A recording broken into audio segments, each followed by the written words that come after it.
Hello, my name is Mike. I'm a targeted individual from Germany. I'm 57 years old and I will show you today how to stop electronic torture. Electronic torture done by secret services around the world, by Homeland Security, the NSA, FBI, CIA, MI5, MI6 and, like I said, other secret services and police squads all around the world. Electronic torture is done with scalar wave equipment used by your perpetrators, and like every equipment there is a weak point, and I will show you this weak point today. I will give you a short example here with this torch that will turn off this camera now. So all you see is a white ball instead of my picture, and exactly this we're going to do with the scalar wave equipment that is used for electronic torture. So let's go over to the computer and I'll show you what you have to buy for very little money to get rid of electronic torture.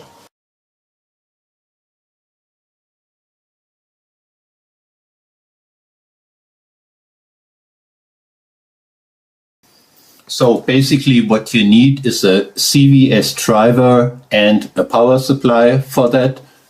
Let's start with a CVS driver. This is a device that produces scalar waves, and as you see here, it consists of a secondary coil and a resonance circuit, which is basically exactly the same what you see here on this photo of a Tesla coil. A Tesla coil is very large and nothing you want to put in your apartment, so the CVS driver is perfect for your needs. So what happens when you turn on a CVS driver? I will show that to you with a picture of my room, and this is how your perpetrators see your room through the scalar wave equipment.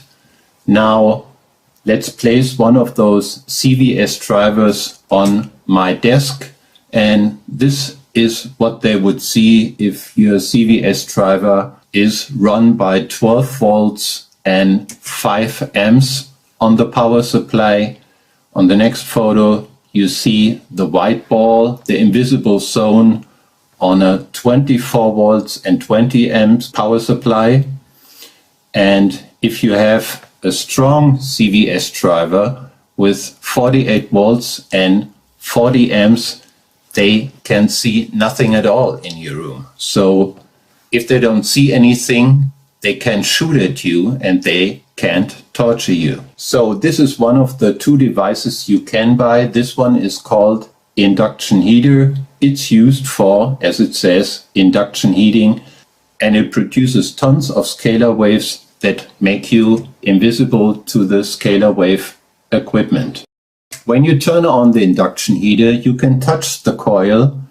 As you see here in this video, there's no danger, but if you take, for example, a piece of metal and put it in the coil, it will heat up in seconds.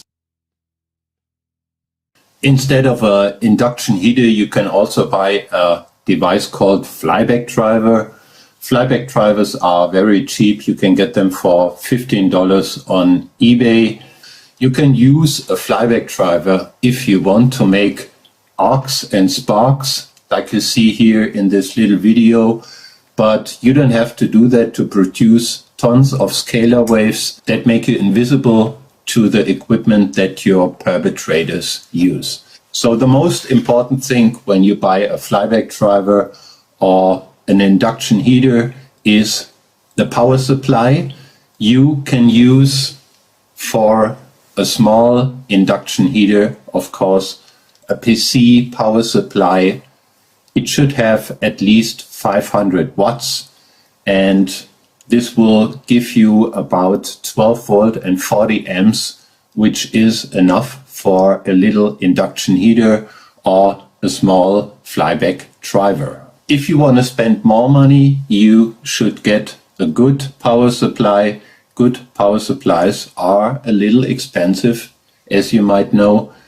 You might also have a good power supply in an old receiver or an old television.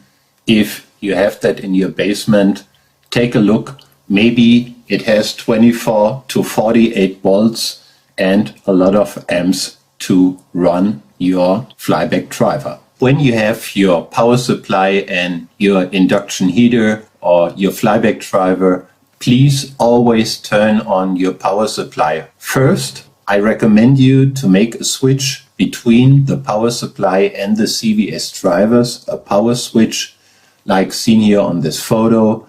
Connect minus from the power supply to minus from the CVS driver and make a switch between the plus pole as seen here on this photo. You can finish your setup simply by placing the power supply and your flyback driver in a shoebox so you can take it with you to another room or to your working place. You can also place a small induction heater in your car so you can drive without any problems. Please be so kind and recommend this video to other targeted individuals, and you can also download this video and publish it on your own YouTube channel if you like, and you can also translate this video into other languages to make it available for targeted individuals in other countries. So hopefully this video was helpful for you. Thanks a lot for watching this video, and bye bye until the next time.